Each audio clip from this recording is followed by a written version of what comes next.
Salut à tous, les jeunes et les moins jeunes. On se retrouve pour une petite vidéo légère qui, je l'espère, ne durera pas trop longtemps. Je voulais juste revenir faire un petit point sur toutes les rumeurs mercato parce que, en tout cas pour ma part, j'attends ce mercato hivernal avec grande impatience. Le mercato estival, on a le temps avant d'y être. Donc pour moi, on a des priorités à aller chercher au mercato hivernal. On va commencer par Milan Skriniar, qui est toujours une piste très chaude côté PSG. Je pense que c'est une de nos grandes priorités. Il faut aller le chercher pour moi, même s'il ne fait pas une très bonne saison. Depuis le début de la saison, là, c'est très compliqué pour lui.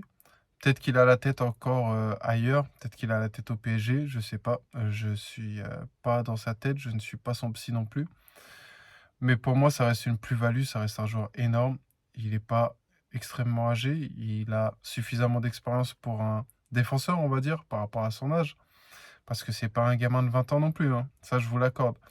Mais il a de quoi faire encore de très belles années. Donc pour moi, ça reste une priorité. Si on peut aller le chercher cet hiver, on va pas lâcher un gros billet dessus.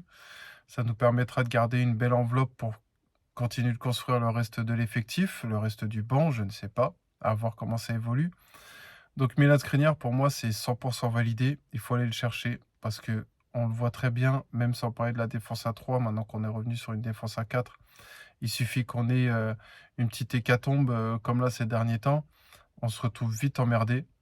On a réussi à faire jouer Danilo Pereira en défense centrale. Alors certes, énorme, mais à la base, on l'avait pris pour jouer au milieu de terrain. Donc c'est pour vous dire que ça va vite. Il suffit que tu perdes Sergio Ramos, Kipembe, Danilo là, comme on l'a vu. Il te reste déjà plus personne derrière pour couvrir. Mukele, qui était là pour jouer en doublure d'Hakimi, il se retrouve défenseur central. Il fait ses matchs, attention, je dis pas le contraire non plus. Mais voilà où on en est en ce moment. Donc je pense que ça reste une priorité pour nous. Surtout prendre un défenseur comme ça de classe mondiale à un bas prix, entre guillemets, c'est très important. C'est une très belle opportunité. Il faut aller le chercher. Ensuite, concernant le milieu de terrain, alors il y a énormément de noms qui sortent à gauche, à droite. J'ai même vu Jude Bellingham associé au PSG, il me semble que c'est hier ou avant-hier. Enfin, c'est très récent, ça commence à en parler. Là, par contre, c'est une grosse enveloppe, ça parle de 120 millions. C'est un jeune joueur, c'est un très grand crack. On va dire qu'il se développe, mais il n'a pas encore passé la case confirmation, donc ça reste un pari avec un joueur qui est quand même très bien construit, assez complet. Donc c'est pas un pari aberrant, mais 120 millions, faut bien s'imaginer que on n'aura pas une enveloppe illimitée comme certains peuvent le penser. Donc si on se fixe Jude Bellingham par exemple, faut se dire que derrière ça va être compliqué d'aller chercher des gros noms parce que on aura épuisé le stock d'euros du Qatar prévu pour cet hiver. Donc pourquoi pas? Je pense que ça peut être pas mal, même si le milieu à 3, on ça tourne bien, on l'a vu, mais on n'a pas assez de recul encore. On a vu, ça sur, un match, et demi. Je pense qu'on peut pas encore se dire que c'est parfait. De toute façon, il faut du banc. Renato Sanchez, c'est un joueur qui peut être énorme, mais on voit très bien déjà depuis le début de la saison qu'on peut pas forcément compter sur lui. Donc ça restera un joueur de rotation, à condition qu'il soit là dans la rotation, bien sûr. Mais derrière, on fait vite le tour. Carlos Soler, il n'a pas le poste, par exemple, à jouer Verratti Vitinha. C'est plus un numéro 10. Fabian Ruiz, il est déjà incorporé dans le milieu à 3 pour le moment. Donc, on fait vite le tour. Donc, il faut trouver des bons milieux de terrain. Il y a beaucoup de noms qui sortent. On verra ce qui se réchauffe, ce qui se refroidit. On n'y est pas encore, mais ça va arriver vite, malheureusement et heureusement aussi. Devant, toujours pareil, il y a beaucoup de noms qui sortent, hein, c'est le PSG. Dans les médias, on sera toujours associé à tout et n'importe quoi et n'importe qui. On a beaucoup entendu parler de Lautaro Martinez. Pour moi, ça peut être une bonne pioche, mais j'ai l'impression que c'est plus un profil qu'on va chercher dans le Money Time, comme le PSG fait ces derniers mercatos. Si Messi t'annonce par exemple qu'il se barre, qu'il ne reste pas au PSG, ça, je suis sûr que c'est le genre de profil que le PSG il va aller chercher au dernier moment. Alors attention, je dis pas ça, c'est pas péjoratif, c'est un très bon attaquant. C'est un attaquant qui se rapproche, avec des guillemets, hein, de Verratti, j'allais dire, de Cavani.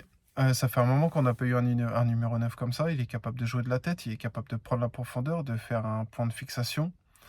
C'est un joueur, très complet. Je pense que ça nous ferait du bien d'aller chercher un joueur, capable de mettre un petit peu de détonation dans les défenses adverses parce qu'à part, Mbappé, on n'a pas beaucoup de joueurs comme ça au PSG malheureusement et on en a vraiment besoin. C'est pour ça que pendant un moment la petite rumeur Ousmane Dembélé, malgré toutes ses blessures, faut se dire que le mec il venait de se marier et des fois ça change un homme, ça change le comportement d'un homme. Donc s'il fait attention à lui, ça aurait été bénéfique sur un terrain. Il l'a prouvé cette année, nous on n'a pas été le chercher. Mais ça aurait été ce genre de profil qu'il nous aurait fallu si on a un gamin comme Mbappé qui fout le désordre dans les défenses à gauche et qu'on a un autre joueur de la même sorte côté droit. Ça peut être énorme, ça peut être très dangereux pour beaucoup de domaines de jeu et contre beaucoup d'équipes. Surtout les blocs bas qu'on rencontre des fois en Ligue 1, ça peut faire du bien aussi. Et en Ligue des Champions, de toute façon, il nous faut de la classe mondiale. Là, pour l'instant, ça tourne très bien avec Messi, Neymar, Mbappé, mais on ne sait pas de quoi l'avenir sera fait. S'ils commencent tous à partir, je pense que celui qui a le plus de chances de rester, pour le moment en tout cas, de mon avis personnel, ça reste Neymar. Mbappé, on ne sait pas ce qu'il a dans la tête pour l'instant. Messi, ça reste un joueur âgé. On ne peut pas compter sur lui sur les 5 années à venir, par exemple. Donc il faut construire, il faut penser à construire. Lautaro, c'est pas un joueur jeune, donc c'est pas un joueur d'avenir non plus. C'est pas un joueur sur qui tu vas faire tes plus belles années à venir pendant les 10 prochaines années. Là, on a entendu parler de Vitor Roque. Je vais pas faire l'expert. Moi, je ne le connais pas. Je n'ai pas vu ses matchs. Apparemment, c'est un crack, c'est une pépite. Mais dans ces cas-là, si tu veux te jeter sur lui, pourquoi avoir été chercher Ekitike? Si c'est pour aller chercher des gamins, mais que tu gardes Neymar, Messi, Mbappé, tu sais très bien que les gamins, ils vont jamais jouer. Quasiment jamais. Heu, je veux pas critiquer la politique, sportive. Bien sûr qu'on avait besoin d'aller chercher les points parce que c'était un peu la course en points, en Ligue 1, même si maintenant on a pris de l'avance, mais c'était la course aux points. En Ligue des Champions, on n'est toujours pas assuré, de la première place, donc c'est encore la course. Donc bien sûr qu'ils auront du temps de jeu, mais tu peux pas empiler les cracks, soi-disant, de 17 ans, 18 ans, dans un partout sur le banc et partout sur le terrain parce qu'ils vont jamais jouer et je trouve ça dommage parce que Ekitike, il a de l'avenir aussi, c'est une petite pépite aussi, hein. On verra comment ça évolue. De toute façon, on n'y est pas encore. Il y aura d'autres rumeurs entre-temps, peut-être des plus intéressantes, peut-être des moins intéressantes. Comme Rabiot, par exemple, pour moi, c'est hors de question. C'est le dernier joueur, on va dire, que j'aimerais voir revenir au PSG. C'est un joueur qui joue en chausson. Pour moi, il fait pas progresser le ballon. Sans compter, bien sûr, on laisse ça à part, qu'il ait manqué de respect à l'institution, au club, aux supporters. Sans compter ça, pour moi, niveau sportif, il a vraiment pas sa place au PSG. Donc pour moi, c'est catégorique, c'est mort. Peut-être que tout le monde ne partagera pas mon avis, mais je suis assez bloqué là-dessus, moi, pour le moment. En voyant ces matchs à la Juve, ça me donne vraiment pas envie. Donc derrière, vous, n'hésitez pas en commentaire à me dire ce que vous en pensez. Quel joueur vous aimeriez voir, bien sûr, dans la possibilité que ce se fasse. On n'est pas sur PlayStation, malheureusement, donc il y a des joueurs qui seront impossibles à aller chercher. Donc, en essayant de rester réaliste, dites-moi ce que vous en pensez. Pour moi, le plus important là, en ce moment, ça reste Skriniar, surtout par rapport au prix, à la faisabilité, au pourcentage de chances qui débarque à Paris. Donc, moi, je vais vous donner celui-là. N'hésitez pas, vous, en commentaire, à me dire tout ça. On se retrouve très vite quand on aura plus de rumeurs concrètes, qu'on se rapprochera du mercato. Pourquoi pas, on se fera des petites vidéos où on va essayer de détailler les profils des joueurs, d'essayer de se faire un petit pourcentage de probabilité, pourquoi pas. On essaiera d'être plus constructif quand on en saura plus. En attendant, on se retrouve très vite.